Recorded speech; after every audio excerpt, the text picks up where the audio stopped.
Só para complementar a explicação da nossa aula de ciências, mistura é um sistema formado por duas ou mais substâncias puras, chamadas componentes. Pode ser homogêneas e heterogêneas, tá? A diferença entre elas é que a mistura homogênea é uma solução que apresenta uma única fase, enquanto a heterogênea pode apresentar duas ou mais fases. Exemplo de mistura heterogênea: a água e o óleo, a água e a areia, o gelo e a água, o granito, a água e ferro, o sal não dissolvido na água e etc. As misturas aparecem, na maioria dos casos, em estados físicos diferentes e podem ser separados por métodos físicos. Exemplo, mistura homogênea. As águas salgadas, o ar, apresentam uma única fase. A água do mar contém, além de água, uma quantidade enorme de sais minerais. O ar é uma mistura de nitrogênio e oxigênio, que apresenta aspecto homogêneo. Exemplo de misturas: água e óleo e o granito. Página 222, a água como solvente. No ano de 2010, um grande vazamento de petróleo ocorreu no mar próximo ao México e os Estados Unidos, formando uma grande mancha sobre a água, como mostra a imagem ao lado. 5. Por que se formou essa camada de óleo sobre a água? Por que vocês acham, pessoal? Vocês irão copiar esta pergunta em seu caderno de ciências, certo? Vou fazer um comentário sobre a pergunta 5. Vocês podem perceber ao lado que há uma fotografia, né? Então, mancha de petróleo que vazou, né? Houve um grande vazamento onde manchou todinha a água do mar. Então, pessoal, essa mancha se formou porque parte do petróleo não se misturou com a água, certo? Agora, vejam a vista aérea da região onde ocorreu o vazamento de petróleo, no Golfo do México, em 2010. Vocês podem abrir o Google e pesquisar no Mapamundi, tá? Localizar o mar próximo ao Golfo do México. Bom, lembrando que o vazamento de petróleo é um grande problema ambiental que causa a poluição do ambiente aquático e a morte de muitos seres vivos. Pessoal, vocês lembram se tem outros materiais que não seriam dissolvidos na água? Já falamos sobre isso na página 220 e 221, lembra? Vamos pensar um pouco? Então vamos lá. Lembrando, pessoal, que o derramamento de petróleo pode causar grandes impactos ambientais e que a recuperação dos ecossistemas atingidos é lenta, mesmo com a ajuda dos seres humanos. Nesses casos, o petróleo provoca poluição da água, matando animais e plantas. Pode ser um tipo de óleo. O petróleo não se mistura à água e forma uma camada espessa sobre a superfície dela.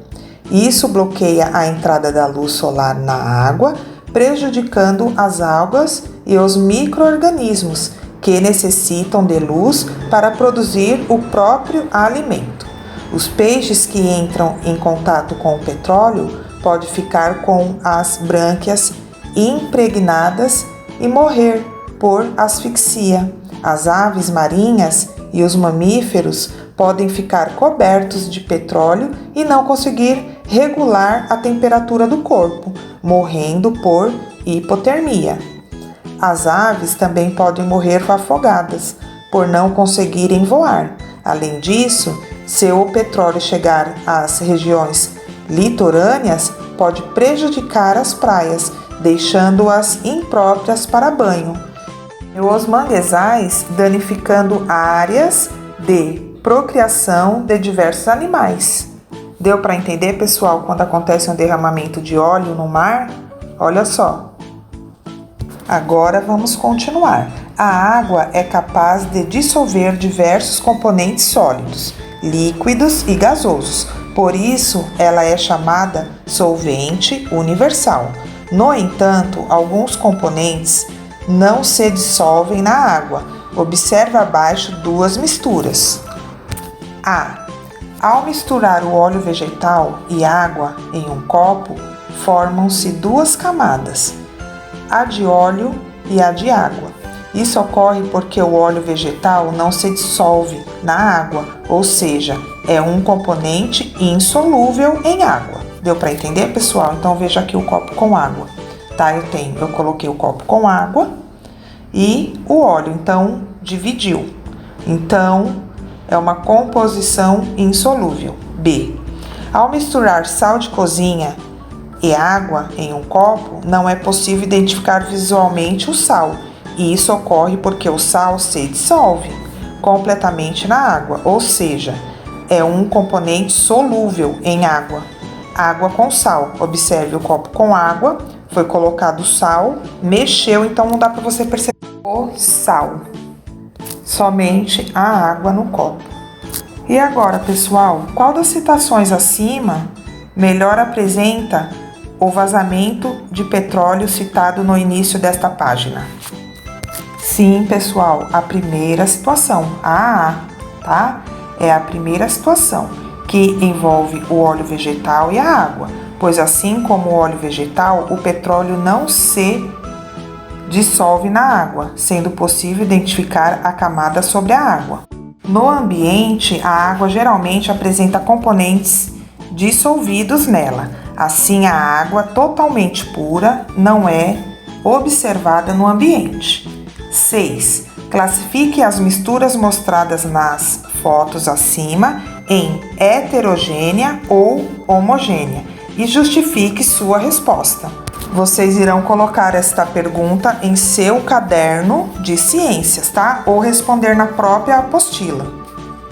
Só uma observação, pessoal, a mistura A é heterogênea, pois é possível identificar visualmente seus componentes, né? A água e o óleo. Então, ela é heterogênea. Já a mistura B é homogênea, pois não é possível identificar visualmente seus componentes. Então, vejam a água e o sal, ao se misturar, não conseguimos ver os outros componentes visualmente, a olho nu. Agora, tire suas conclusões e responda a pergunta 6, ou no caderno ou na apostila. Boa aula, pessoal! Agora, vamos fazer uma experiência. Vou precisar de 2 copos, uma colher de óleo e uma colher com sal. Então, vamos lá. Vocês irão pegar o copo, colocar água e após colocar uma colher de óleo.